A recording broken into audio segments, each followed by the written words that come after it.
Welcome everyone to the International Black Summit interview series. The International Black Summit, for those of you who aren't aware, is an organization, a nonprofit organization that was created in 1991. And the purpose of the International Black Summit is for participants to bring into being their vision for the Black community and the world.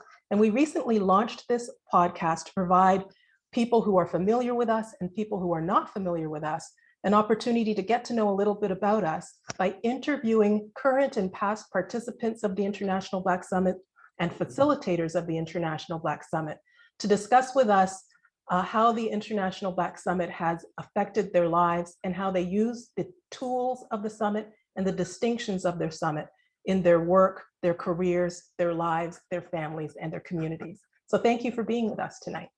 I'm Grace Lawrence. And I'm Glenn Greenidge. Welcome to IBS podcast. And without any further ado, I'm going to invite Mr. Ted Marsh to come on and be part of this podcast. Welcome, Ted. Thank you, Glenn. It's always a pleasure to see you. I'm always in the right place when you're on the Zoom. Well, thank you, sir. Thank you. So, Ted, would you give us a little bit of your background so that people have a sense of who you are and what you're up to in the world? Sure, be happy to. Let me start from the meaningful part. First of all, I'm an escapee from the corporate plantation. I worked for two major corporations, which I will leave unnamed, but they're recognizable in every household. So the journey for me started when I left the corporate environment and I went to work for a small business consulting firm, local here. And I also went to work for a small business consulting firm.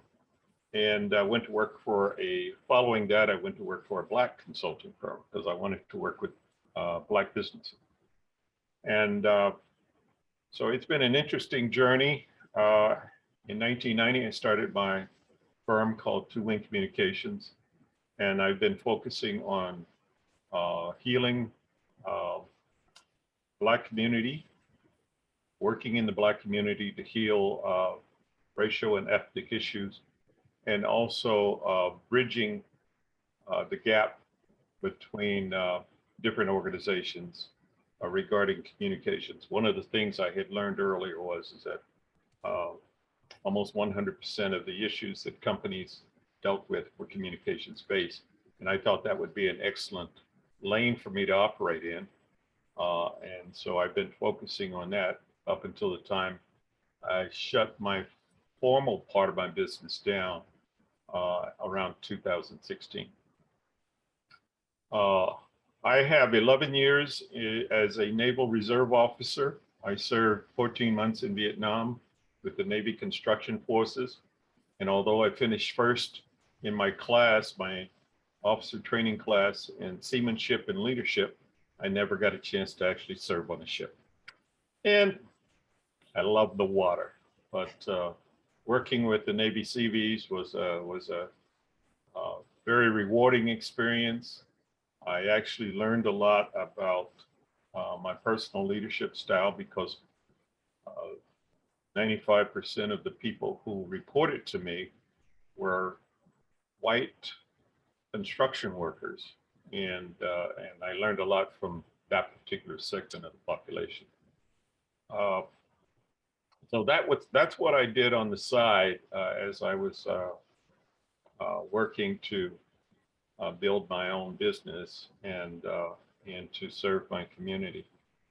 In 1994, I started an organization called Northern California Black Employee Association, which brought together 42 corporate Black affinity groups in the Bay Area, and worked with them for about 7 years, hosting a full-day conference every quarter. And what I came to grips with in working with those different organizations was how divisive different factions of those organizations were in terms of being resistant to actually leveraging best practices from one organization to another.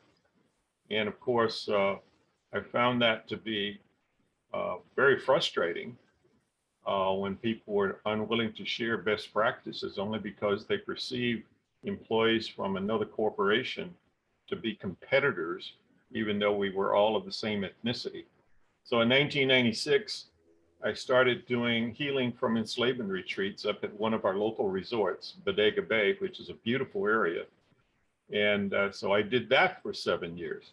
In 2003, I and my co-facilitator actually began hosting Black male support groups. We called it the Gathering of Black Men. And in that experience, I ended up actually authoring a Gathering of Black Men participant handbook. And I also created a Gathering of Black Men leaders guide. I give the handbook away, but in order to operate with the leaders guide, you have to go through some formal training, and you have to actually, I give away the leaders guide as part of the formal training, but it's not free. So I worked with that organization until 2010. In 2010, I was asked to be part of a founding organization called the Brotherhood of Elders.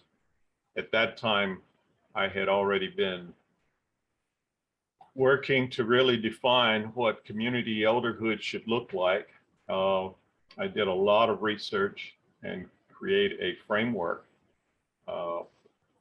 for community elderhood. And it was part of the consulting extension of my professional life, because I was asking 3 key questions. One, what's working in our community? Secondly, what's not working in our community? And then the third question was what's missing. And one of the things that I came up with in terms of what was missing was community elderhood for both men and women. And so in 2010, I had the pleasure of working with Dr. Wade Nobles and Dr. Woody Carter and Dr. Kamani. They were part of my planning and development team as we put together a vetting and installment process for community elders. And I still have that document today, and the pleasure, of course, working with those particular esteemed individuals. Ted, I'm going to ask you, so when actually did you do was your first summit? My first summit was in Memphis, and you probably could tell me which number that was. I actually flew into 2003. Yeah, I flew into Little Rock and drove up to Memphis because Southwest did not have a direct flight, and then I did the Toronto summit that following year.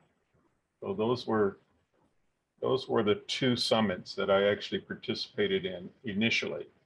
Now, since then, of course, I did the Detroit summit, and I did several of the virtual summits. So Ted, what had you decide? So I'm actually thinking Memphis might have been 2001. What had you decide to come to that first summit that you attended back in 2001? Well, I knew Susan Shelton personally, and of course, 2 of our colleagues talked me into it. They had attended my Healing from Enslavement retreat, and as a result of going through that weekend immersion experience, is they thought the summit was a natural extension of the work that we had done at the Healing from Enslavement retreat. And when you started going to these summits, was there, what were the things that were most pronounced for you? The things that you initially took away from the summit that had you decide, I'm going to come back to more than one? Yeah, the first thing is, and I have a wonderful sense in terms of the energy in the space. And I remember walking into the a major conference room in Memphis. And the moment I stepped into the space, it was like home. It just felt so much at home. And it was so welcoming, and there was love in the room.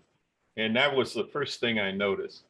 And then I was assigned in terms of the different groups. When we did our breakout groups, I was assigned to a group, luckily, where Patricia Porter Reed, or Reed Porter, yeah, Patricia Porter Reed, and two of the other founders were in my group. And so it was like, oh, the universe sent here. They sent me here at this particular time, this particular place. And for me to arrive a little bit late because I was driving up from Little Rock, that I got put into this elite group. And so we had a wonderful discussion, interaction, and I just felt love for the entire time I was in Memphis.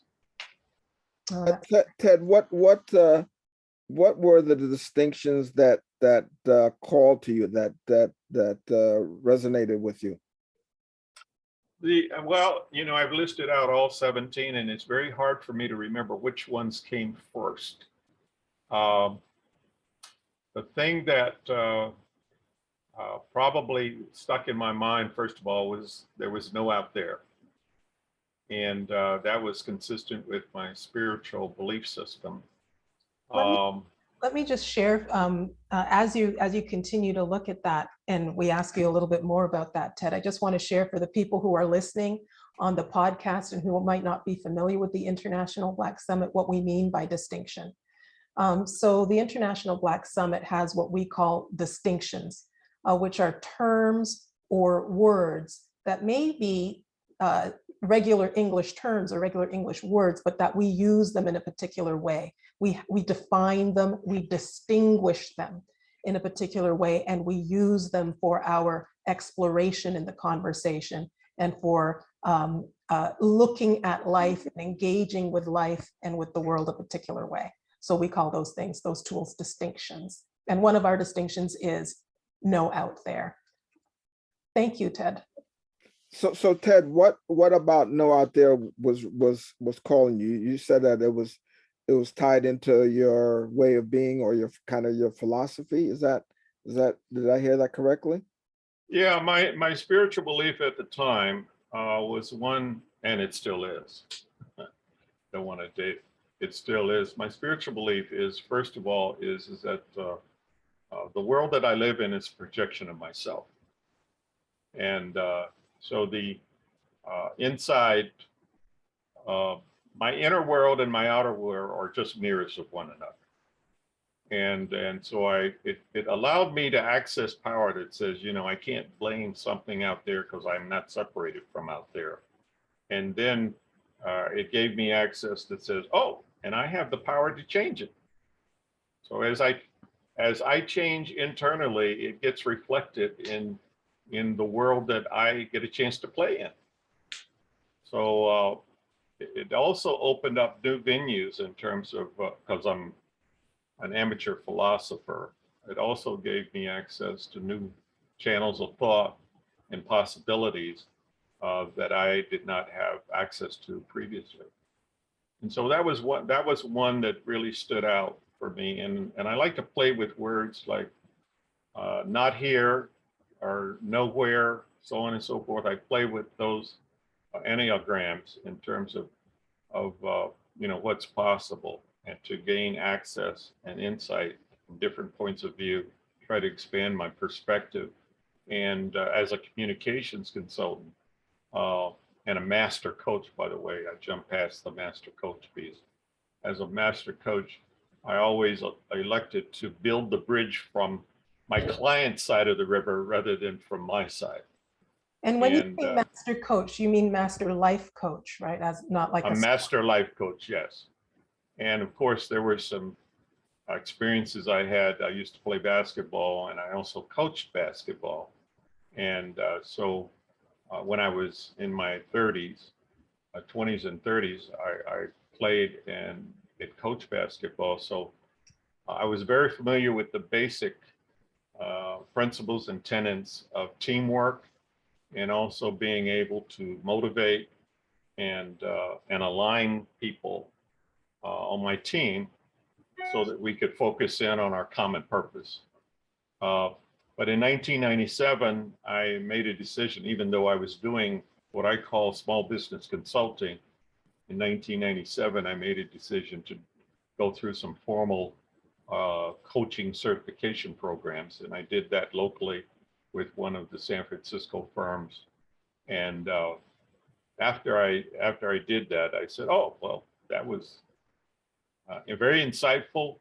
And I saw some personal growth, so I elected to go through 2 others following that in order to expand my skills, as well as the different approaches in terms of navigating this journey we call life. Ted, would you say that the being in the summit has enabled you to expand some of your facility with life coaching and or business coaching? Yeah, and one of the things that came up is up until and during my professional life, I had this habit of separating professional time from personal time, and many people get caught up in that. And so after going through my life coaching experience, I recognized it was all personal time. It was like, hey, this is mine, and this doesn't belong to the company, and this doesn't belong to, this is mine, it's all mine. And it allowed me to treat it as sacred. And I've come to learn that, time is one of my most sacred and valuable assets. And it's up to me to manage this. And I can, filter it away or flitter it away, or I can treat it as a sacred entity that it really is. Let me ask you this, Ted, because your background is so expansive and you've touched on so many things from the military to business to life coaching and small business coaching or the corporate world, all of those things. Now that you have participated in the summit multiple times, I'm curious, when do you, given all of the breadth of the tools that you have, when do you reach for the summit tools rather than other tools that you have? Well, actually, I integrate them all. And that's the magic of it. It just reinforces and makes available how I can choose to show up. And recognizing that many of my clients have different needs, desires, expectations. I can change my language in order to accommodate the needs and the perspective from my client's perspective. And that's what I meant by building the bridge from their side of the river. So, and I wanted to elaborate in terms of coaching, because that term has become more common in the last 10 or 15 years or so, is the original approach that I was taking along with my colleagues who were going through the training at the time. Our responsibility is not to guide people in terms of what their life journey is. Our responsibility is actually to ask those questions that allows their life purpose to show up in them.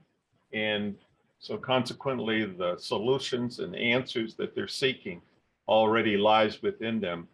And the art and the skill of life coaching actually is for us to pull that out of them. So it's like, hey, I don't have any answers. I don't have answers for you. I'm still struggling with the answers for me. But I have some great questions. And the magic of those questions is I can ask questions of my clients that they're unwilling to ask of themselves. And in that process, open up new windows for them to take a look through and new lenses from which to operate that gives them greater access to their own power. Thank you for that, Ted.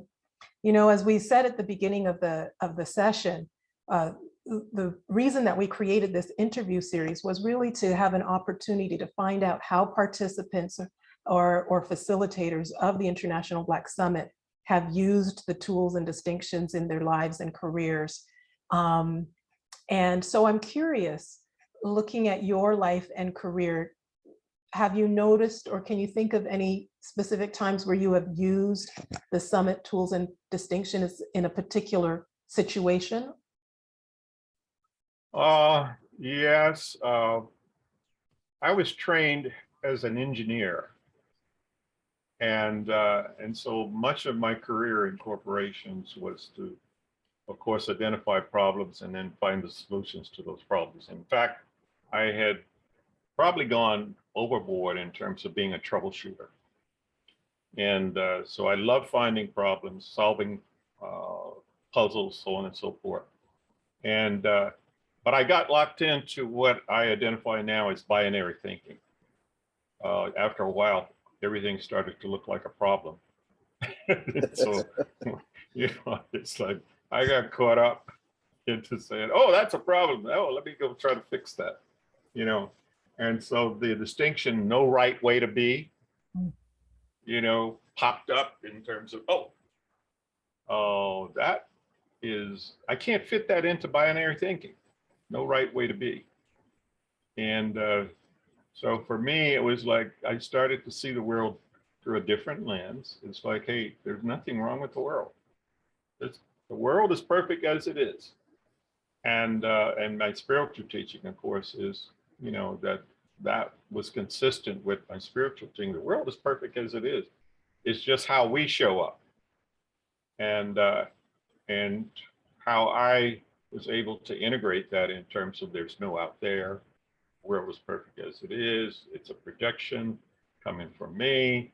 And that any drama or difficulty that I'm experiencing, not only am I creating it, but I also have the sufficient response to actually address whatever issue or discomfort or problem that I was engaging in at the moment. And so that made the world shift for me. So that was another way that I was able to integrate. Again, this is extremely important, is for me to be able to hook those distinctions, those key distinctions on something that shows up for me, perhaps in the past or in the present, and to be able to view it from a three-dimensional perspective rather than from a two-dimensional perspective. Does that make sense? Yes, it does. You know, it's interesting because you've identified two distinctions so far from the International Black Summit that have made a difference. And in one being there's no out there, and the other being no right way to be, these two distinctions. And we're not going to get deeply into them tonight, but we do as in our International Black Summit events and programs. But as you were speaking, I was also hearing a couple of other distinctions that you may or may not have been actively using, but I hear in what you were sharing. I hear the summit distinction ownership. For me, I really heard that in what you were sharing. And I also heard the summit distinction self-generation. I heard that as well in what you were sharing, self-generation, that distinction. So I think yeah, may I speak to those? Because that's the Yes. ownership piece is really important. And the metaphor I use even in my consulting business is that unless I take ownership, it's very difficult to change anything. And you know, it's like I use the metaphor in terms of if I go out and rent a car, particularly if I'm out of town, like I never check the oil.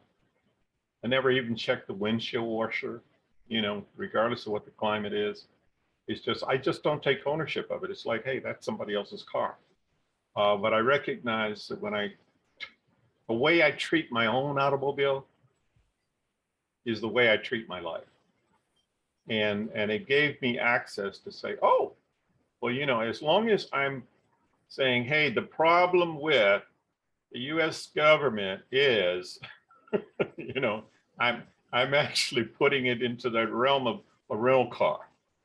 They need to do something to change the oil in that rental car, you know, and it takes away my connection to it. And so just by saying, oh, I'm going to treat this as if I own it because it shows up in me in order to be able to see it in others. And when I treat it in me, and this was very important when we were doing the summit in Detroit, and we talked about triggers and filters and the authentic self. You know, what really showed up for me was getting access to my filters. Now, I already understood what triggers were. And I'm going to use this as a demonstration. Right there in the Detroit Summit, it was like, I put these lenses on. And I said to myself, oh, these are polarized lenses. They're blocking out what's available for me to see. Now, it's like, okay, now that's actually a mechanical example of my filters. And I noticed whenever I put my polarized sunglasses on, I couldn't read my watch because my watch also, the watch face was polarized. And so it gave me access that says, oh, so, you know, I operate with these emotional filters all the time. And there's a way for me to bypass those filters. And so I can, again, it got tied into my professional life in terms of saying, oh, so how many filters do I employ when I'm talking with my client, when I'm working with my client? And once I learned how to drop those filters and bypass them, or bypass them, is it gave me greater access to the spirit of my client, as well as being able to connect with them spiritually, from my spirit to theirs. So, and I came to realize, and I concluded, I said, oh, if there was a way for all of us to bypass our filters, what would our relationships look like then? And so it just opened up all kinds of possibilities for me. Ted, you know, you talked a lot about leadership and a lot of the distinctions, or I heard in those distinctions that they open up leadership. What would you say to someone who is looking at doing the International Black Summit would be some of the advantages or some of the things that they would get around leadership?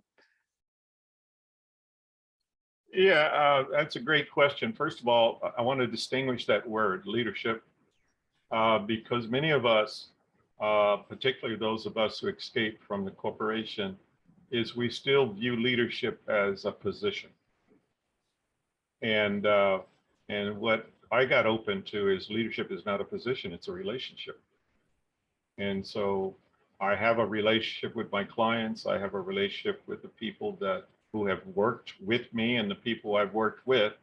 And the context of that relationship actually defines what leadership is. And so, you know, it just opened up all kinds of exposure to, first of all, I've been conditioned and programmed to fit into a toxic environment. And I needed to actually re-examine my whole vocabulary. And so when I talk about leadership today, it's always in the context of at least one other human being in terms of how are we relating to one another.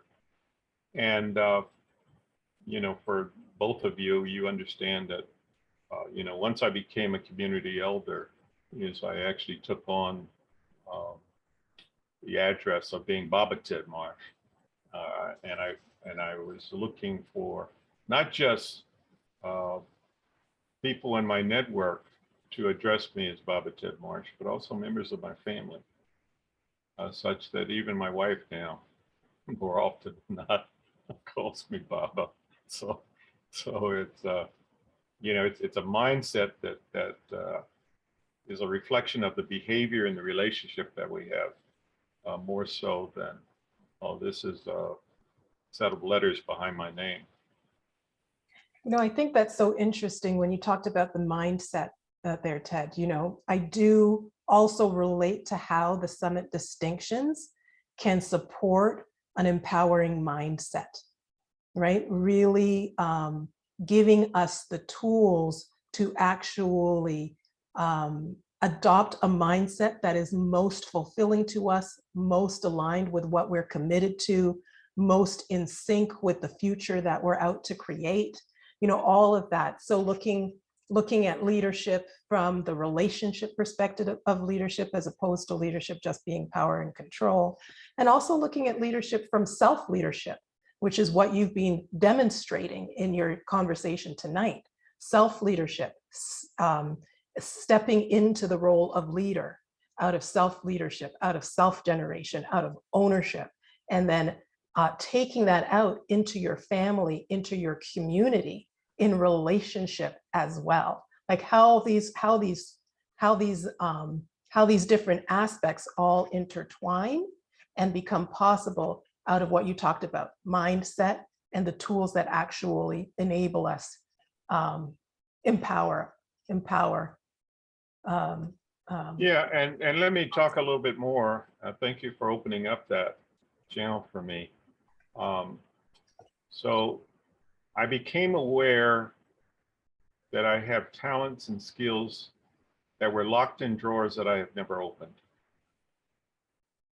And so what had you become aware of that? Because I'm thinking perhaps the distinction noticing. Yeah. So there were several things that simultaneously occurred. It's very difficult for me to even call one out. I was seeing behavior and relationships within the senior facilitator group that it was like I was in awe of. And I'm the person who takes ownership. So it's like, once I see it in somebody else, it's like, that's available to me too, you know?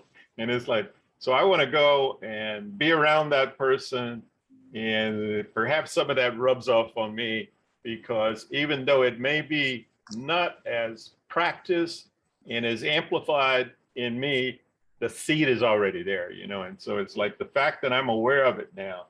And so, you know, I had an experience when one of the senior facilitators where that Glenn is close to, where it was like people just gave her stuff, you know, and so she had this quality of attracting money. And I remember going into a little convenience store, and she had left her purse in our car, and it was like, go into the convenience store. And so she picked things up and put it in the basket, and she got to the counter, and it was like, oh, I don't have my purse. I left it in the car. I'll be right back. And the cashier said, oh, no, lady, you know, I'll bag it up for you. You don't have to go get your purse. And it was like, I saw that and I said, oh, I want that in my life.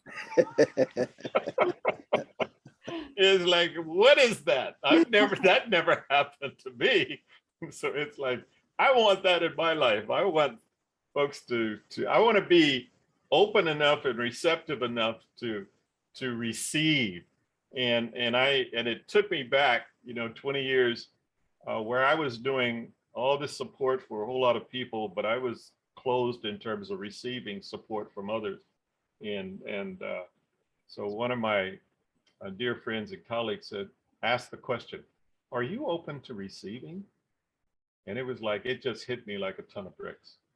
So anyway, I'm getting back to the toolbox. It was like, oh, I got some locked drawers. I need to go check some of those drawers and see what else is available. And so the more I was watching people who are very effective and making an impact, the more I noticed that, I was able to tap in that seed. It sits in me also. It's just that I didn't know it was there. And so if I nurture it and water it and treat it, and because now that I'm aware that it's there, is I can actually access that particular tool, or we call it skills and talents. I can access that now that I know I have it. And so I do that actually with my clients too, is once I see that they have a special gift or talent, is I call it out And then I asked them the question you just asked me is, how do you employ that? It's like, what are you talking about? That particular gift that I noticed that you have, that quality that you have a quality where people automatically are attracted to you. How do you actually employ that in your life in order to bring a fulfillment or carry out your life purpose, so on and so forth? And so just by calling it out, we actually bring it into existence. And that's one of the carry forwards in terms of being part of the International Black Summit. So initially it looked like magic to me until I realized that we all have it. We all have access to it. And once we understand that it's available to us, then it's no longer magic. And I can tap into it at will. And so that's how my life actually got enriched in the unfolding, in terms of opening up some of those locked drawers that I had hidden away and getting rid of this binary thinking, which my engineering training had conditioned and programmed me to see the whole world as a problem to be fixed. Ted, you talked a little bit about eldership, and I want to hear a little bit more about that area and how the summit has also opened that up for you, because it sounds like there's no part of your life that's been untouched by the International Black Summit. And I think eldership is something that that I would hope that we all would like to get to, but a lot of us don't know a whole lot about it. And you've done some work around eldership and are still doing some work around eldership. So would you share some of those insights with us? Initially I got struck by the bug of what is an elder and why is it that certain cultures and certain societies function more effectively than others? And why is it here in the United States that once an individual is over 50, we set them out to pasture? It's kind of like their income plateaus and we set them out to pasture. And it's like, why do we do that? If in fact we actually subscribe to this thing called wise people, wise men, wise women, shamans, so on and so forth. It's like other cultures don't seem to do that. So I got very curious and I started investigating and defining how would that look here in the United States as a countercultural kind of thing. As I did my exploration, I realized, oh, that's what's missing is the passing on of the wisdom. A group of people who elect to become elders, who can actually operate outside of the formal political structure that provide a trusting,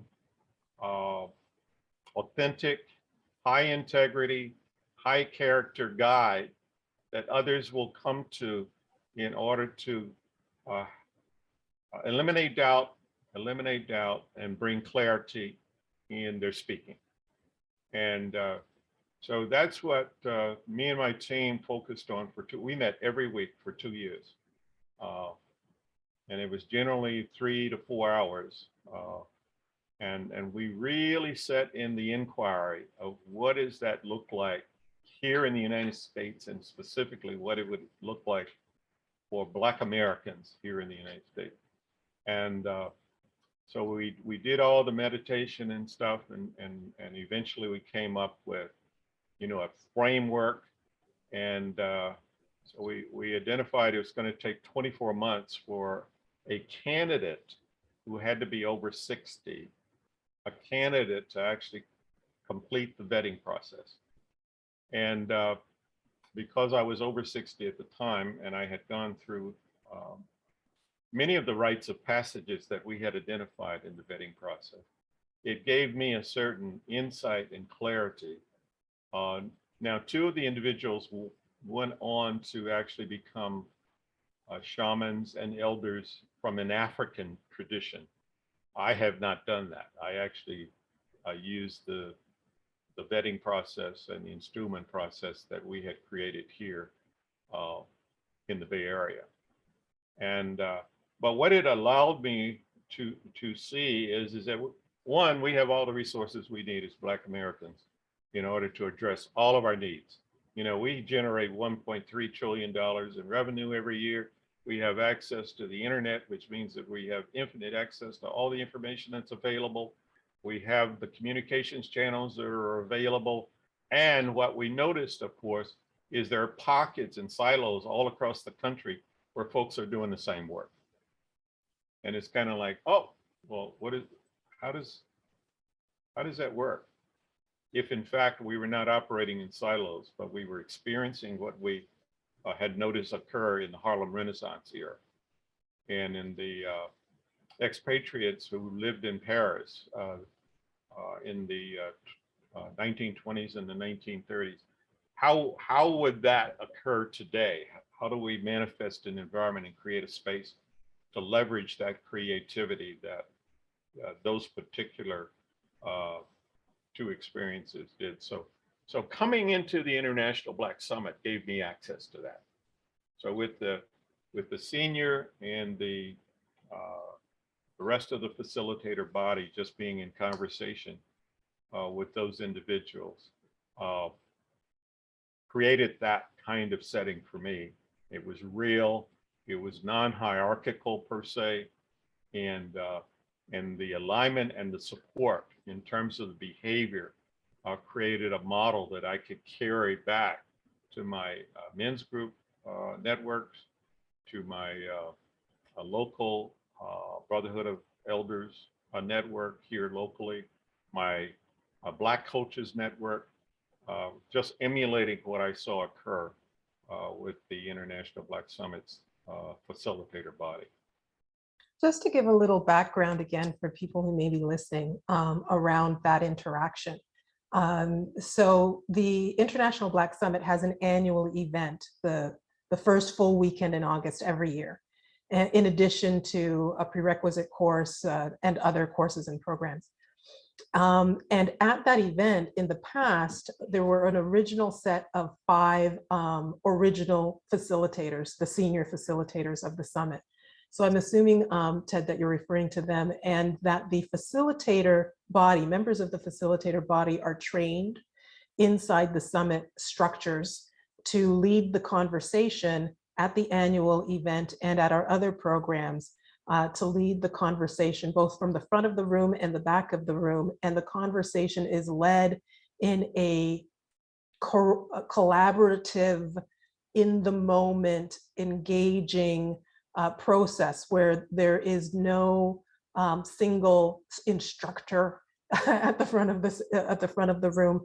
It is a dynamic, flowing process in which each facilitator steps in the moment to give the conversation what is coming to the conversation through them. And for me, I agree, Ted, for me, it was a new experience. And so being able to witness that and take that, that kind of collaborative facilitation and leadership into other spaces. So just to give people who are listening a bit of a sense of what you're referring to there. Yeah, and let me also add that as a facilitator, what you're doing is listening. So you're listening the space, you're listening for what's being brought up in the room. And the facilitator, I always have to quote my buddy Oren, who is also a facilitator. We have nothing to give you, but we're in the conversation listening, and together, the collaboration that Jackie Grace just talked about, that collaboration is that we learn together. We hear something newly in the conversation as we're both listening. So I, as a facilitator, I'm gaining something, as well as the listener or the person that we're engaging with is also receiving some insights and some information that, as you heard earlier, that Ted talked about opening up some spaces that he hadn't realized that were there. I know that for myself, when I'm facilitating, there are times when I find a new insight, even into the distinctions that we've been using for years and years, because in that moment, in that space, there's something else available newly. And that's the part of the discovery that is so eloquently received and passed around. And whether you're sitting in your seats or you're standing at the mic engaging with the facilitation at the front of the room, you're receiving nuggets of insight that help you to open up. So I just wanted to just kind of underline that conversation, because it's not something that I see or have seen anywhere else. Not that it doesn't exist, but not on the consistency that occurs inside the International Black Summit. So we're talking about Friday, Saturday, and a Sunday for the annual summit event that this is occurring, that the conversations are being engaged.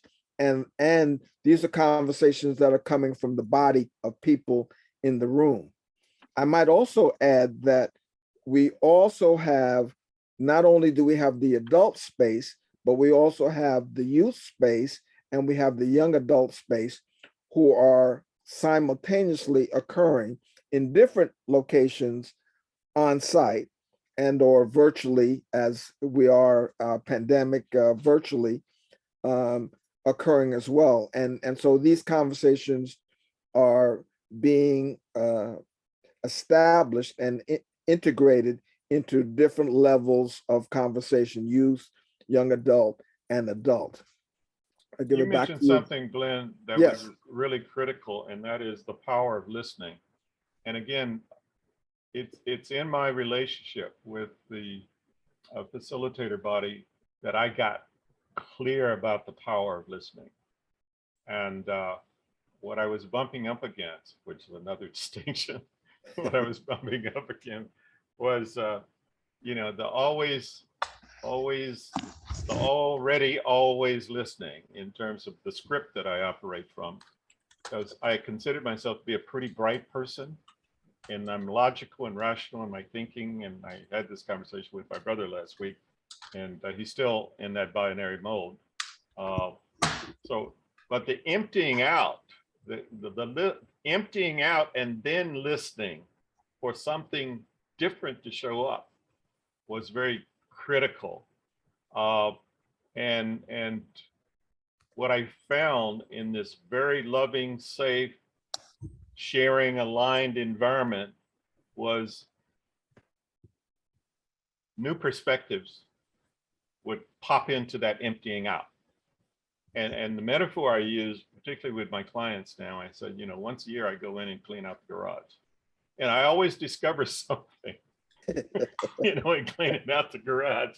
But I always had difficulty because I'd stop and I'd look at it and I'd say, oh, yes. And this took me back, it's an emotional journey in the past every time you pick up something that has emotional value to you. So I recognize I'll never get this garage cleaned out if I stop and revisit all the stories attached to each one of the items, and like going to your attic, So I came up with a different approach, which was, let's empty everything out of the garage, put it in the driveway. And that's the emptying out metaphor, you got it? And now I'm just going to put back into the garage those things that I have used, are those things that I've used in the last 6 months. If I haven't used it in the last 6 months, it stays out in the driveway. And so, the metaphor and the distinction of emptying out is extremely critical for us to kind of clean out our belief system, because, our belief system are just there to protect us. It's not the truth. It's not factual. It's just something that I have adopted in my coping process. When I talk about coping, I'm just talking about maintenance and my coping process to keep sane. And so the emptying out distinction and the listening to allow something different to show up was, again, initially magical until, I adopted it as a regular tool that I can use particularly when I'm faced with difficult decisions. The direction, the clearing out, or the distinction clearing, is what Baba Ted is pointing to, and we use that particular distinction to self-evaluate, to look to see, are those tools, are those things working in life? And as Baba Ted said, he, what's working, or what he's used recently that's worked, he puts it back into his garage, or we put it back into our life. And the things that are not working, we discard of. But we're constantly looking and self-evaluating. Is it working? Is this giving me the best of me?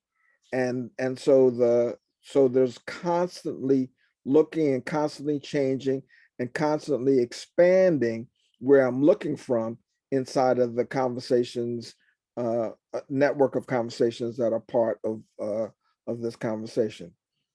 And part of the distinction clearing, and it's only part of it, for me is both the physical clearing that you talked about, Ted, but also the mental clearing, like a process of mentally emptying out, a process of emotionally clearing out. And so being able to clear on all of these different levels, the mental, the emotional, and the spiritual, and you talked earlier, and the physical, you talked earlier, Ted, about the inner reflecting the outer, a cluttered mind and cluttered emotions being reflected out in a cluttered garage, perhaps, all of that kind of thing. So, part of this is also making me wonder, not just this last conversation, but this whole session tonight is having me wonder about your vision. One of the things that we say, and the purpose, actually, let me speak, the purpose of the International Black Summit is to provide an opportunity for participants to bring into being their vision for the Black community and the world. So, Ted, are you present to what your vision is? And if so, can you share it with us? Oh yeah, I'm really clear in terms of my life purpose, why I came to the planet. And all my past experiences, of course, directed me. It took me a whole year of meditation to get clear until I was in one session. I was conducting one session, and one of my participants stood up and said, "Oh, it doesn't take a year." It was like, it only takes a few minutes. So he introduced me to a process where I could actually review what I had meditated on for you, and it turned out to be absolutely in alignment. And so I was able to use that. But my life purpose is to actually provide access to to the Black community, the power that they already are. It's not like, hey, here's what you need to go get. There's nothing to go get. You're already very powerful. You're already creating the world in which we operate. And so my life purpose was to bring that awareness to the Black community in which I reside and influence. And so that became my vision. My latest just to get clear on that for myself. So when you say, I'm clear that that's your purpose, and when you then see a vision, do you actually see a vision for the Black community in the world? Is that it's all powerful, or what do you see inside of that vision? The focus in my vision is the awareness piece, which is the step number one. And so I was going to say the subset that I'm operating from now is to actually to create a campus of healing that takes us through the what I call 5 steps. There may be a lot more. It's just the ones I've identified so far. The 5 steps of working from a mindset of surviving and coping into a full access to thriving and flourishing. And so my current vision is that we have a campus, a center where individuals can come and gain the necessary, first of all, the necessary awareness, and then secondly, the training to nurture and create those skills and hidden talents that are available to them, such that they can become transformational change agents in each one of their communities. And so that's how it shows up for me as we speak today. And that's the one I'm sharing with many individuals, given that that's a real possibility in my lifetime. But again, from a legacy standpoint, my goal is to, what does the next 10 generations have to deal with? And I, as a community elder, how am I actually positioning what I leave behind in terms of my legacy to address some of the needs of the next generation, the next 10 generations? And that's where I think the vision is very critical, to look beyond the horizon, look beyond what is possible, look beyond in terms of what is doable today, because I access this ownership piece in terms of I can create whatever I choose to create. And that's the possibility that I'm operating in, to establish that kind of legacy that can be carried forward.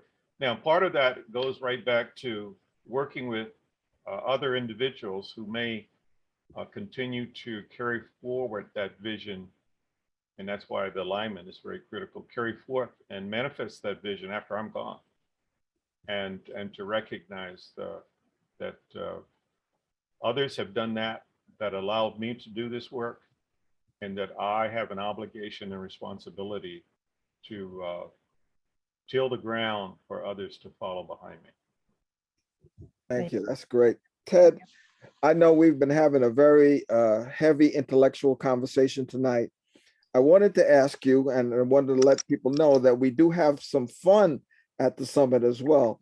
So do you have any funny things that occurred? I know you talked a little bit about the cashier and so forth earlier.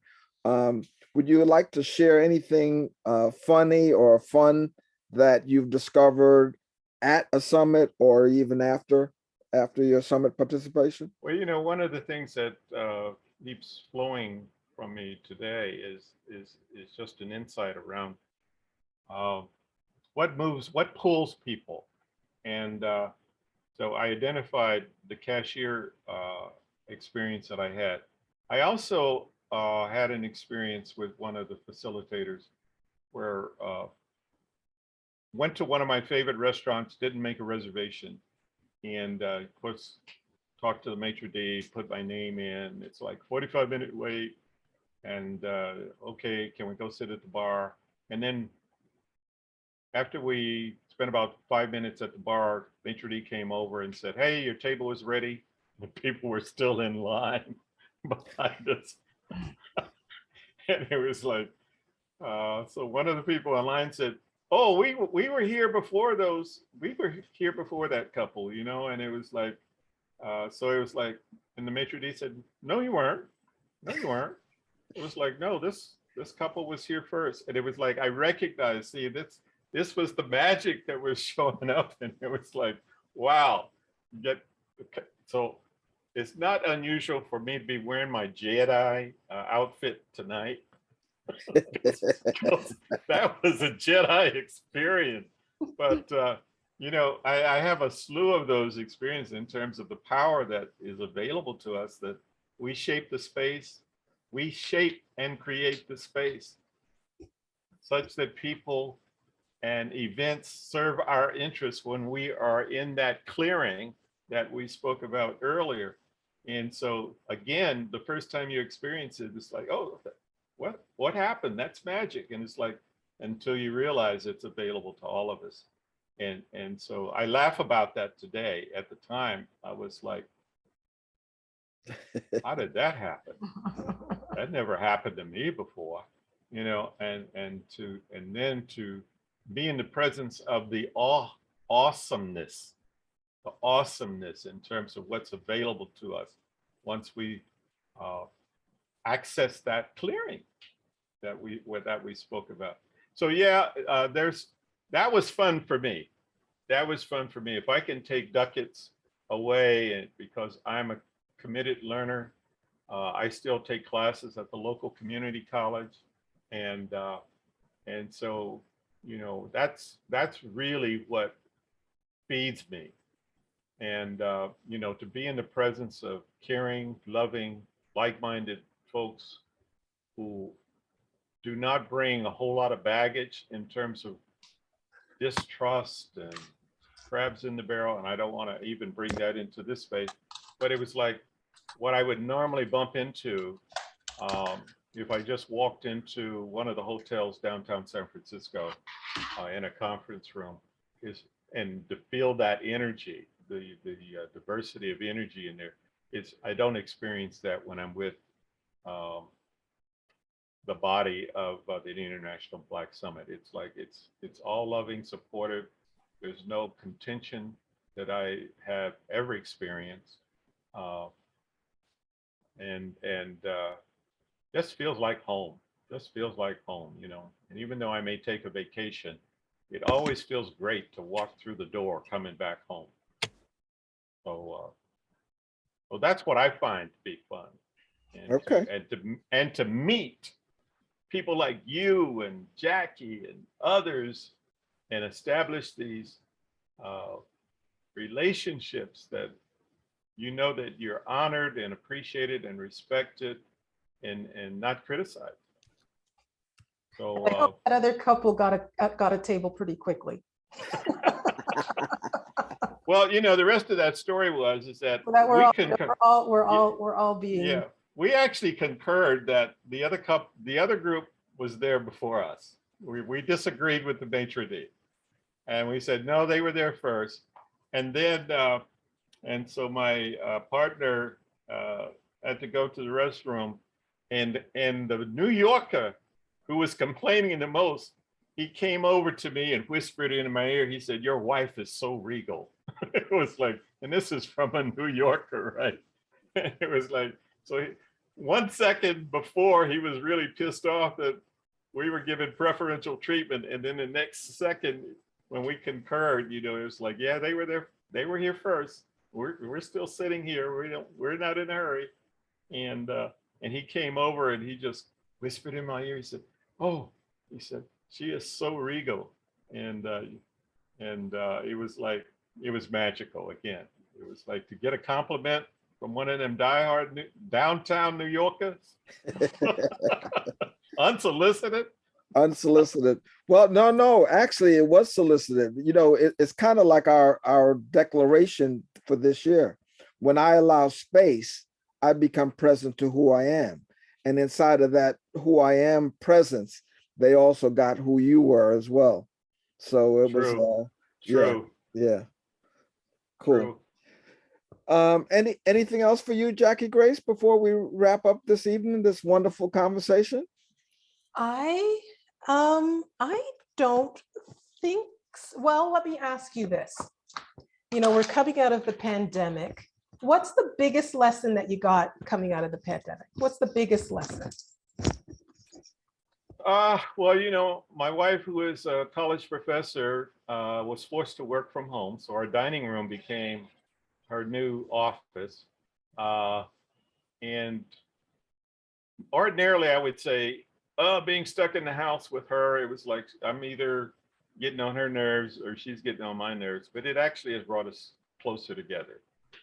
And but again, she's been to an International Black Summit, and so she's had the experience of, we have a common foundation in terms of both completing the forum, going through the Black Forum, as well as going through the International Black Summit together.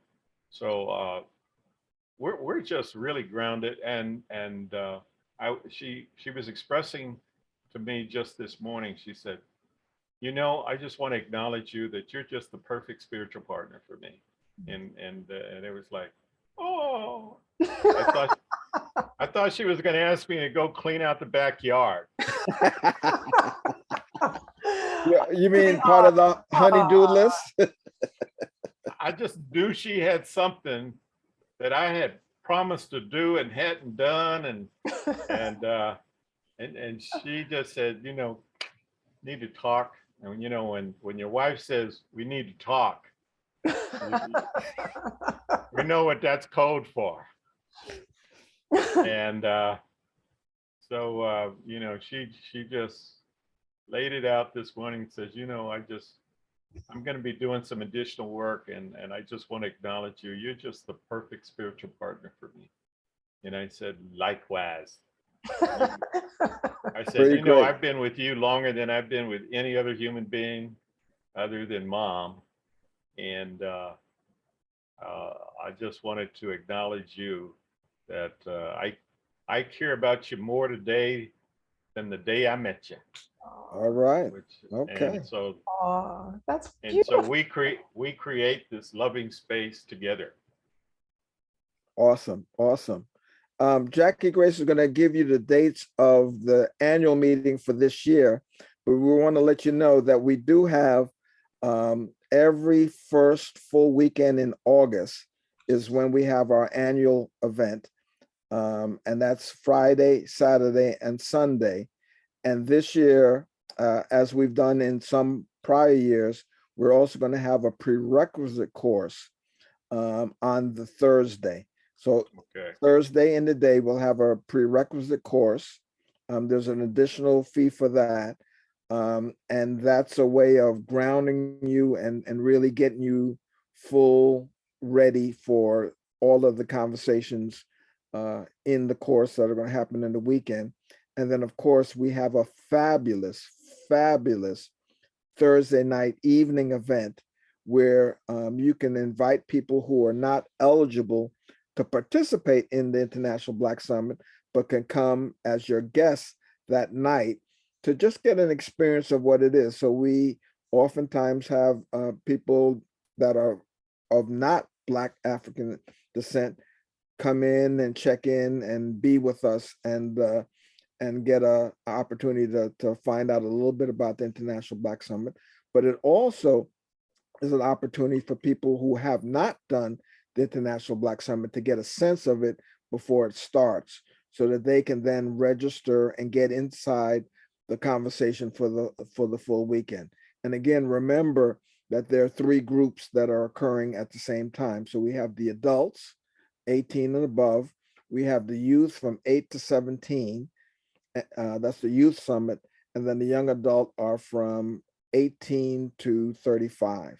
So those are the age groups. And the young adults could actually participate in the young adult summit, or because they're over 18, can also be part of the adult conversation. But we find that the young adult space is one of nurturing and looking at, you know, early on in your careers and so on and so forth. And in fact, I've got to give you the heads up on this. I actually discovered that conversation when we were in Africa. And in Africa, you're a youth up until you're 35, because they feel like you haven't developed all of the skill sets that you need to be fully functional. And so with that, and some of the youth who had aged out, created the young adult space. So the young adult space is a very effective space as well. So I'm gonna give it over to Jackie Grace to give you the dates of this year. Okay, thank you for giving me enough time to look that up, Glenn. And I want to thank Ted. Thank you so much for being part of this podcast. This is our 3rd in the series, and I did a wonderful job. Thank you so phenomenal, much, Ted. phenomenal. Oh, thank you. I'm going to go down and watch my Warriors play. Okay. Okay, thank you for being with us, Ted. Keep your fingers crossed. We need it. Okay. All right. Okay. Thanks, Good Ted. night. Good night. Good night. So yeah, so as Glenn was saying, we do have an annual summit event each year. That's in addition to having other courses and programs. And the annual summit event this year will be held from August 4th to August 7th. The Thursday, as Glenn said, will be the prerequisite event for people who have not attended an International Black Summit before. You can attend the prerequisite event to be eligible for the International Black Summit. The Thursday evening, as he said, is a free host event that's open to everyone, whether you're attending the event or not, whether you're of Black African descent or not. And if you're interested in attending the opening host event that night, you can check out our website at blacksummit.org. The information will be up there by July. And so I think that's it for tonight. That's August 4th to August 7th, 2022. And so let's complete with our declaration, the Declaration of the International Black Summit. Okay. Let's see, do I have it up here? Let's get it up. I'm going to bring it up on screen. Great. Yes. While you're doing that, I just want to thank the live audience for being with us this evening, supporting us, putting your comments in the chat as we engage in this interview tonight with Baba Ted Marsh. We appreciate the support. There's definitely a difference having you with us and having the energy of that space. We appreciate all of you who are with us right now. The Declaration of the International Black Summit.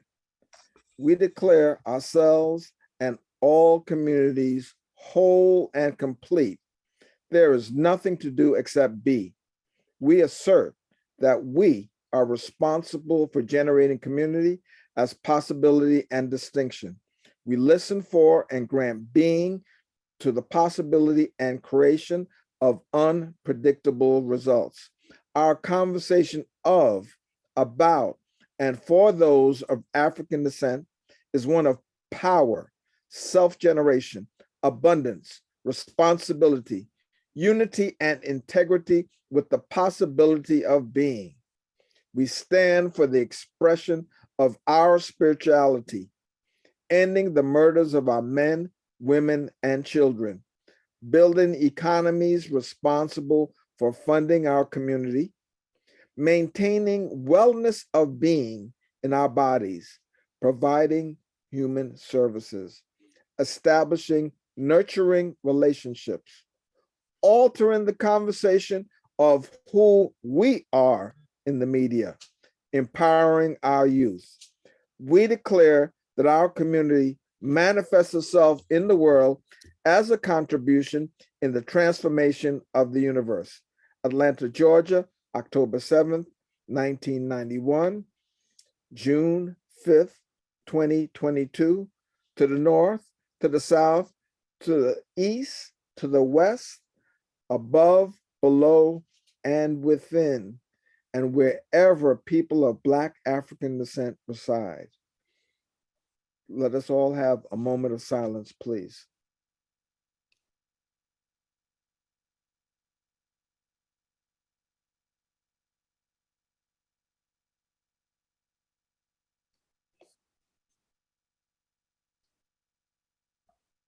Thank you. Thank you, Glenn. Thank you. And thank everyone who's listened to tonight's session. We're thankful and grateful that you were with us tonight, and we hope that you'll join us next time. Have a great evening. Good night.